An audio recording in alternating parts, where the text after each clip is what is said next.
you know, either younger than us or, you know, passed and retired.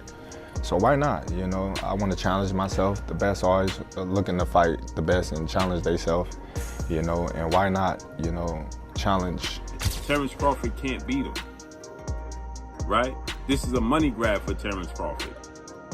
It's just a situation where Terence Crawford is trying to fill up his bank account opposed to actually his legacy.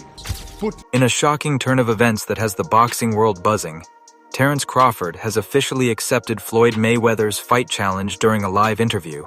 What started as a routine sit-down discussion about the future of boxing quickly turned into one of the most talked-about moments of the year. With Crawford giving the green light to one of the biggest potential fights in recent history. Man talking, right? They got to pay the cheddar to make it better, right? For sure, for sure. All money ain't good money, so you got to know that. Okay, fair enough. I hate to use the word easy, but at times it did feel like you were, you know, having a really easy time out there. Were you expecting it to play out that way? Listen, it's not. Fans and analysts are now debating what this means for the sport, the legacy of both fighters, and the next chapter in boxing's golden narrative. The road to this moment has been long and complicated. Mayweather, retired since 2017 after his mega fight against Kai, has always kept one foot in the boxing world. Through exhibitions, business ventures, and occasional teases about returning for the right fight. Terence Crawford is the best fighter on the planet. Pound for pound, he's that dude. In this four-belt era, he is now the undisputed world champion 3 times over. 140 pounds, 147, now 168 pounds, claiming all the belts. You don't see people doing that very often. Going up against a guy who was perceived as being bigger and stronger, Crawford was strong. Crawford was strong enough to fend him off, strong enough to make him respect his own power. He used his jab, he used his distance. He had poise in the ring, he wasn't rattled. He backed up and moved when necessary and kept us different. He exchanged enough to gain respect when necessary. It was a brilliant, brilliant, masterful fight on. Floyd has maintained his presence as a figure who can shake up the sport at will. On the other hand, Terence Crawford has been carving out his reputation as one of the most dominant fighters of his generation. Coming off high-profile wins, including his dismantling of Errol Spence Jr., Crawford has cemented himself as the pound-for-pound king in the eyes of many. For years, fans speculated about what would happen if Mayweather ever decided to return for a real sanctioned fight against a prime champion. And now, Canelo Alvarez has been a great fighter his whole career. People like Erislandy Lara gave you the blueprint on how to beat him. People like Floyd Mayweather also gave you the blueprint on how to beat him.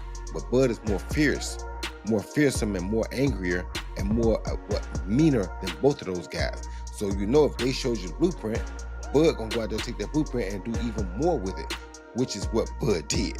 So it was never a question in my mind whether Bud really was going to outbox me, just if he could take the punch. And right away he showed, bam, he could take the punch. So I knew from that point, if he just slowed him down, which he did, he'd be okay. Then late in the fight, what other people still didn't see, late in the fight, Bud started hitting Canelo's body. One of those body shots, I think about the 7th or 8th round, hurt Canelo. I was like, whoa. Bud hit him in the right spot then, and he got Canelo's respect with that too. So Bud fought a very, very awesome fight, fought a beautiful fight, very tactical. Very controlled. Yes, it was a beautiful fight for boxing. It was a beautiful fight. That speculation might finally be answered. During the live broadcast, the host asked Crawford about his thoughts on Mayweather's recent hints at fighting again. Without hesitation, Crawford leaned forward and said, The studio erupted. Analysts were left speechless, and social media lit up within seconds of the statement. Crawford's confident tone and matter-of-fact delivery suggested this wasn't just hype. It was a real acceptance of a fight that seemed impossible just months ago. Mayweather, who was tuned in, Trapped in the corner or along the ropes, is typically 1 to 2 big shots. You know that if you've watched him. Yep. So you could tell Crawford, as he was going out, he knew the one shot was coming, and several times it landed. He even got hit with a 2-piece. I don't remember what round it was, uppercut right hand that Crawford took well. So when you started seeing him absorb the shots, if you're Team Crawford, you don't want him to take that shot. But if you started seeing that, Now you know that, okay, and I think that's what gave Crawford the green light to stay there a little bit longer. He smiled.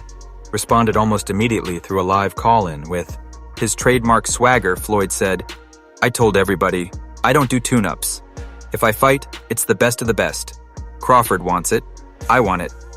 Now it's on the table." Boxing thrives on dream matchups, and this is as close as it gets. On one side, you have Mayweather, the undefeated 50-year legend whose defensive brilliance and business savvy made him the richest fighter in history. On the other side, It's just a situation where Terence Crawford is trying to fill up his bank account opposed to actually his legacy. This is what was being said, right? This is what people perceive Terence Crawford was just attempting to. side, you have Crawford, a hungry, active champion who blends technical mastery with ruthless finishing instincts. The fight represents more than just two men in the ring. It's a collision of eras. Mayweather, at 48 years old by the time this fight could take place, would be testing himself against a fighter many consider to be at his peak. For Crawford, it's the ultimate test, proving his dominance against a man who has never been beaten, the standard-bearer of modern boxing greatness. Supporters of Crawford argue that the fight is his chance to solidify his legacy by doing what no one has done: defeat Floyd. Into the ring. There was no alternative to him but winning. And this mindset isn't just for boxing, it's for all walks of life. And I've actually done a full video talking about how I used this mindset of visualization to win my Olympic medal. And it was not Mayweather. They believe his timing, switch hitting ability, and composure give him the tools to crack Floyd's defensive code. Mayweather loyalists claim that even after years out of the ring, Floyd's intelligence, experience, and ring IQ would neutralize Crawford's offense. For them, this is an opportunity for Floyd to remind the world why he's called the best. Everare simply excited.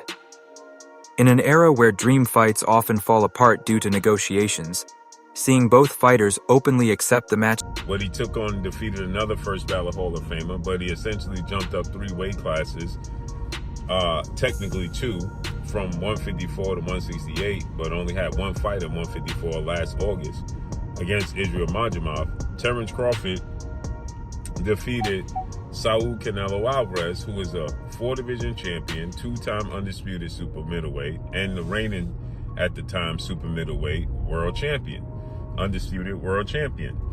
And Terence Crawford beat him handily and convincingly. And because he beat him so easily, now the 63 win, 3 loss, 2 draw, 39 win by way of knockout, biggest threat has been now imposed on Terence Bud Crawford.